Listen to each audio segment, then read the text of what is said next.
Welcome back to another episode of Home Sweet Home Cooking. I'm your host Rocky. In my mother's kitchen. She is somewhere else, so she's not going to be in this. Okay, she's sitting right there.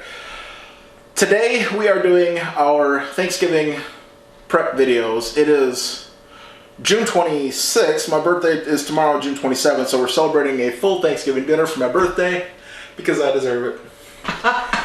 Okay, because I wanted to get the videos shot and out of the way so they're up before Thanksgiving, so we don't have to have Thanksgiving twice a week or two weeks in a row.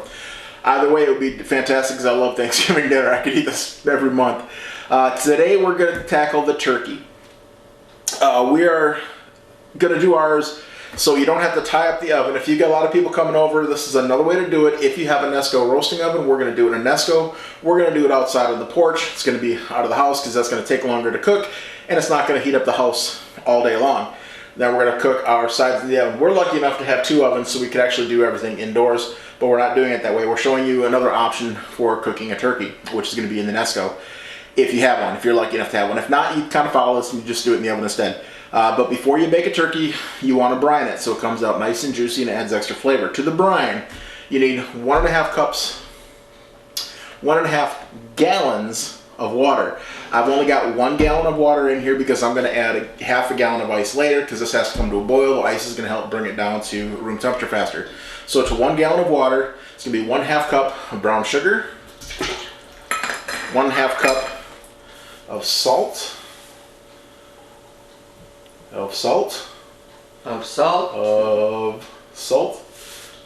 rough amounts. It calls for 2 teaspoons of onion powder. Now this recipe is called some Slaughterhouse Poultry. I got it off the internet or out of a book. I don't remember where. Been using this for a long time though for my brines, and I like it. So that's why we're using it. 2 teaspoons of garlic powder. 2 teaspoons of celery seed, not celery salt. Mind you, we've already got salt in there, so you don't need to add. You don't want to use onion salt. You don't want to use garlic salt because you're using salt. You don't want to go overboard on the salt.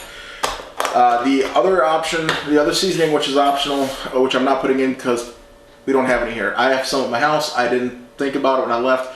Is a Cajun seasoning. So you'd use that if you want a little extra Cajun seasoning added. So that's it. That's what's going to go in the brine water. We're just going to go ahead and boil this and let everything dissolve. And once it gets boiled, we'll come back over here and we'll add some ice. And when it comes to room temperature, we'll put the turkey in it and get it in the fridge for 24-ish hours. So we'll be back in a bit. So I had it on the stove to an almost boil. Doesn't really have to come up boiling. All you're using is the hot water to melt the sugars and the salts, and it dissolves better. So it's time to add the remaining half gallon. Now, we don't have a half gallon measuring cup, so I'm just using a pitcher. Instead of a half gallon just being 4 quarts, ice will melt down into less than what it is. So I'm actually using 6, well, I guess a little over 5 quarts for 5 cups per. So it'll be, I'm adding more ice than a half a gallon, if that makes sense. So I've got a half gallon of ice in there. Ice is going to melt pretty quickly and help cool it down faster. You need to get this down to room temperature because you don't want to put your turkey in there when the water's hot because you'll start cooking it, number 1, and number 2, it's going to put the turkey into that danger zone for botulism and salmonella and all those other nasty bugs and parasites that your food gets from sitting out at the wrong temperature. But we're going to go pick up Dad from dialysis, and by the time we come back, this should be back to room temperature, and we'll put the turkey in it and put it in the fridge. So the brine is cooled down. It is just a tad bit warm, but that is fine because my turkey is still a little bit frozen on the inside, so that'll help thaw the turkey and cool the brine down at the same time. So get the bag off. You're gonna reach in through the back side. Save the neck if you want to make gravy.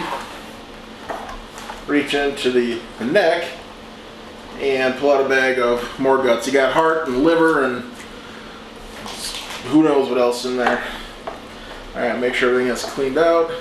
You can leave the little pop-up in there if you want to. You don't go by that alone. You have to temp your turkey. Don't just count on this to be an accurate measure of when it's done. Use it as a secondary. Alright.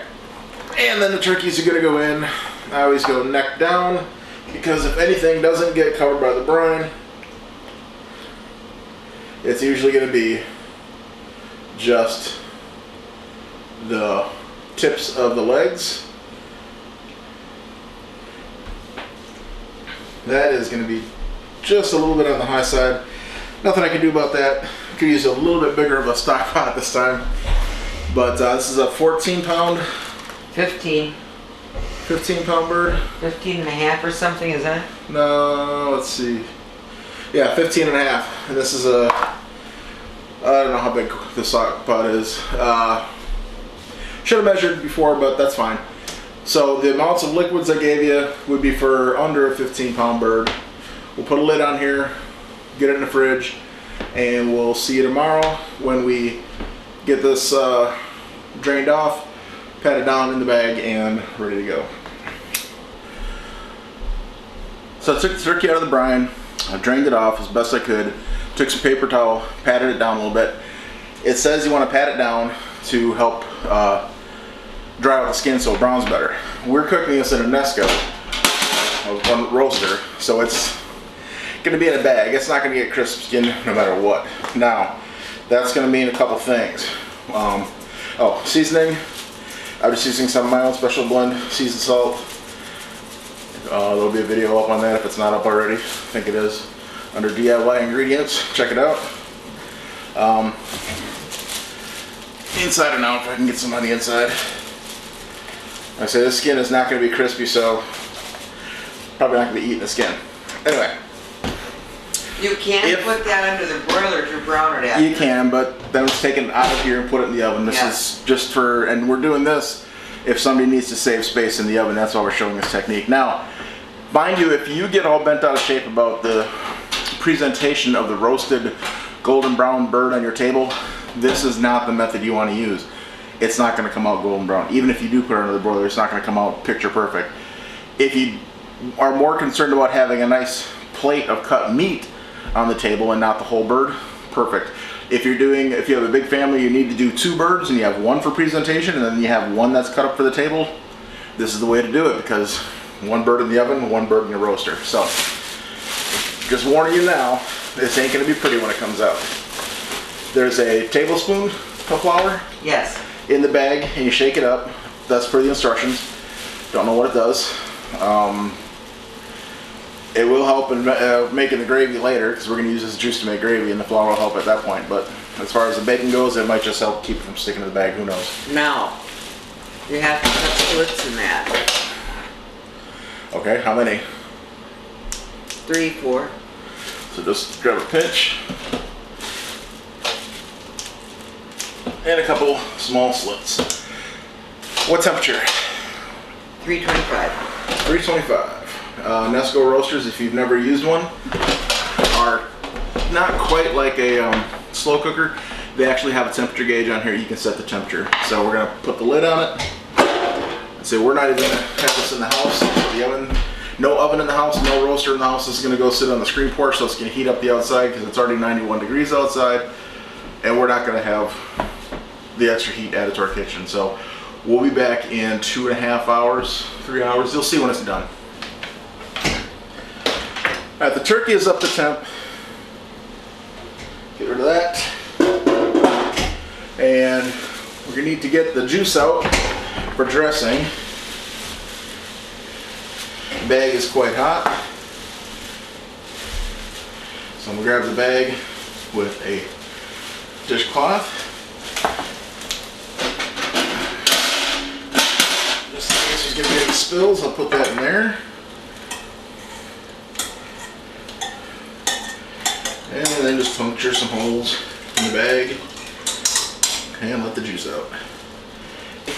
You got it. Yep, now my mom's gonna go take this over to the stove. Basically just gonna bring it up to a boil. Probably don't have to start it yet. Let the potatoes cook a little longer until they're about done. Bring it to a boil, take some milk, or do you use water? Milk. Milk and cornstarch. Or do you flour? Cornstarch. It should be flour. Generally, you don't want to use the flour because the flour is not going to cook down. You'll taste raw flour in it. If you want to make a roux and cook the flour out, that's fine. but it's going to be milk shaken up with some cornstarch while it's boiling and let it thicken and then the gravy. So she's going to start on that, and this needs to rest for a few minutes before I can cut into it. And the potatoes need to cook. And the potatoes need to cook, so we'll be back when it's rested. Alright, it's rested about just shy of 10 minutes. We got it out of the bag, had a little wrestling match. The bag won, took one of the wings off. That's fine. The other wing, we're just going to cut that off at the joint. And now we're going to do a juices coming off the board here. But you can see, like I said, this isn't a presentation turkey, this is a meat turkey. It does have decent color, but the skin's all rubbery, so it's not going to be your crisp, I don't want to serve this whole bird on the table to impress people. It's turkey for the meat. So don't make this your presentation turkey as whole, do it on your plate. So I'll take off one of the thighs here. And drumstick first, I guess.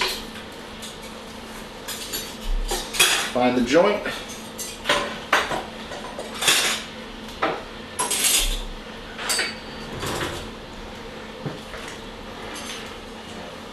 And just cut through the connective tissue of the joint.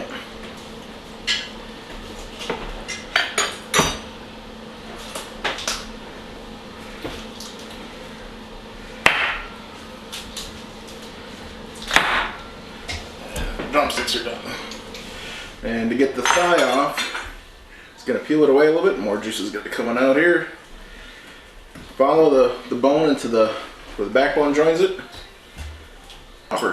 We're saving up the skin, and the bones are going to go into a stock pot. We're going to make soup later out of this. So for the breast, I'm going to find down the center, cut along the breastbone. Now a lot of people will sit there and just slice off the breast. I prefer taking it off the breastbone myself.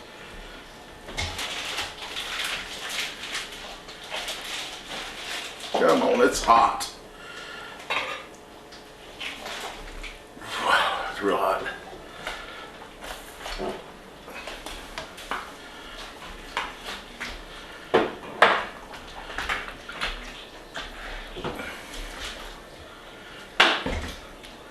Alright, so once I get down the breastbone with the breast, you'll have the whole chunk of breast. One piece of cartilage there, trim that off. And now is where I try to make it look a little bit prettier.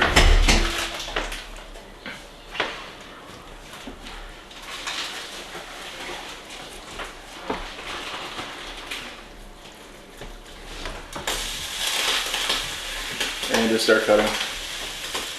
Do this to the other side. We're going to take the bone out of the thigh. We're going to cut that up as well. So you'll have a little bit of bone on for the wings and the drumstick. The rest is all going to be cut up, put on the plate, and we'll see what that looks like in a bit. Turkey's been dissected. You got a whole plate of sliced meat here. I've done better jobs. It was really hot. I didn't let it cool down enough, but that's turkey. Let's go ahead and get a taste of it on camera.